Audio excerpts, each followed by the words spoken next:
Hello વિદ્યાર્થી મિત્રો, સ્વાધ્યાય 9.1 દાખલા નંબર 1 ત્રિકોણમિતિના ઉપયોગો 9મા પ્રકરણની અંદર આપણે પહેલો દાખલો જોઈએ મિત્રો. દાખલાની રકમ મોટી છે પણ દાખલો નાનો છે. તો મિત્રો, સર્કસના તંબુમાં આ એક તંબુ આકાર આવો છે, આકૃતિ આપણે આપેલી જ છે. સર્કસના તંબુમાં જમીન સાથે શિરોલંબ સ્થિતિમાં રહેલા થાંભલાની ટોચથી, એટલે કે આ AB છે એ થાંભલો છે,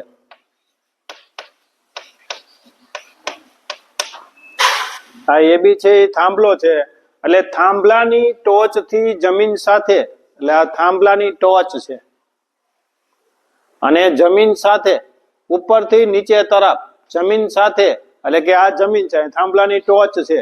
તો ઉપર આમ જોઈએ ઉપરથી તો જમીન નીચે પડે, તો આ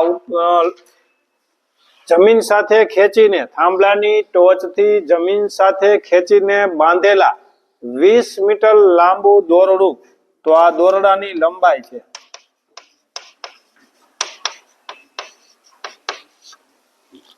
લંબાઈ દોરડાની 20 મીટર લાંબા દોરડા પર એક કલાકાર ચઢી રહ્યો છે, એટલે કે અહીંયા ચડે, ત્યાં કઈક જોવા જતો હોય છે અંદર ઉપર, બરાબર છે. તો અહીંયા કલાકાર છે, કલાકાર બનાવો હોય તમારે બનાવાય, આવો આમ બનાવો હોય તો બનાવી શકો.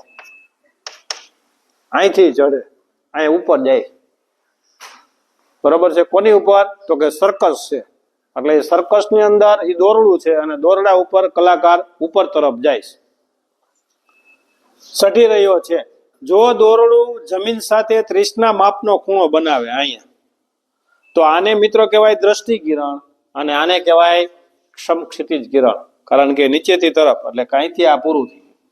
અહીંયા બાંધી દીધો ખીલો, ત્યાં દોરડું બાંધી દીધું અને ખેંચીને ઉપર થાંભલા તરફ બાંધી દીધું, એટલે કે ઉપરથી નીચે તરફ ચઢી રહ્યો છે. જો દોરડું જમીન સાથે 30 ના માપનો ખૂણો બનાવે તો આપણે મેળવવાનું છે કે થાંભલાની ઊંચાઈ કેટલી હશે, થાંભલાની ઊંચાઈ કેટલી હશે. તો સૌપ્રથમ મિત્રો જે લખવાનું છે એ લખો.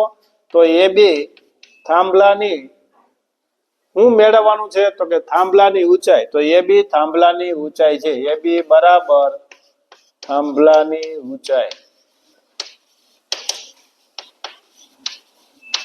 AC શું છે મિત્રો? તો દોરડાની લંબાઈ છે. જે હોય લખતું જ જવાનું. આમાં આપણે થાંભલાની ઊંચાઈ મેળવવાની છે. હવે આપણે લખશું ત્રિકોણ. ક્યાં ત્રિકોણ? તો કે ત્રિકોણ ABC માં માપ ખૂણો B બરાબર 90 અને ત્રિકોણ ACB માટે ખૂણો C બરાબર 30, ખૂણો C બરાબર 30 જે છે એ વાસ્તવિકતા 2-3 લીટી લખીને. હવે એવું કયું સૂત્ર છે અહીંયા 30 તરીકે ખૂણો છે? તો કે સામેની બાજુ છેદમાં કર્ણ આવવું જોઈએ, જે મેળવવાનું હોય. એવું નથી જો જમીન સાથે દોરડાની માપ કીધી હોય કે ભાઈ એ કેટલું અંતર છે, તો સામેની બાજુ છેદમાં પાસેની બાજુ આવે. પણ અહીંયા આપણે મેળવવાનું છે થાંભલાની ઊંચાઈ મેળવવાની છે. તો સામેની બાજુ છેદમાં કર્ણ, તો સાઈન નું સૂત્ર છે સાઈન થીટા બરાબર સામેની બાજુ છેદમાં કર્ણ. તો અહીંયા સામેની બાજુ શું આવશે મિત્રો? AB અને કર્ણ એટલે AC મળશે. સાઈન થીટાની જગ્યાએ જે હોય તે જ મિત્રો, તો થીટા એટલે 30 તરીકે લેવાનો છે, યાદ રાખજો. જે આપને આપેલું છે સાઈન 30 બરાબર AB કેટલું છે? તો કે નથી ખબર. AC કેટલું છે? તો કે 20 મીટર. એ આપને બુકની અંદર આપી જ દીધેલું છે કે દોરડાની લંબાઈ 20 મીટર છે, તો 20. હવે સાઈન 30 ની કિંમત તો 1/2 બરાબર AB ના છેદમાં 20. બસ, હવે કાંઈ કરવાનું નથી, ચોકડી ગુણાકાર.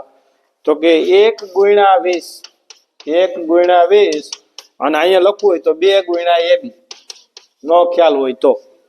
નકર તો સીધા 20 ઉપર જ જાય અને 10 નું 20 થઈ જાય, પણ તમને ખબર ન હોય તો ચોકડી ગુણાકાર 1 ગુણ્યા 20 અને 2 ગુણ્યા AB. હવે આ ગુણાકારમાં છે એ ક્યાં જશે મિત્રો? 20 × 20 અને ગુણાકારમાં છે એ ભાગાકારમાં જશે. તેથી AB, તેથી 10 દુ ને 20, તેથી AB બરાબર 10 મીટર જેટલું આપ્યું એટલું લખવાનું. તો એ બી શું હતું તો કે થાંભલાની ઊંચાઈ. તો આપણે મેળવવાનું એ છે તો થાંભલાની ઊંચાઈ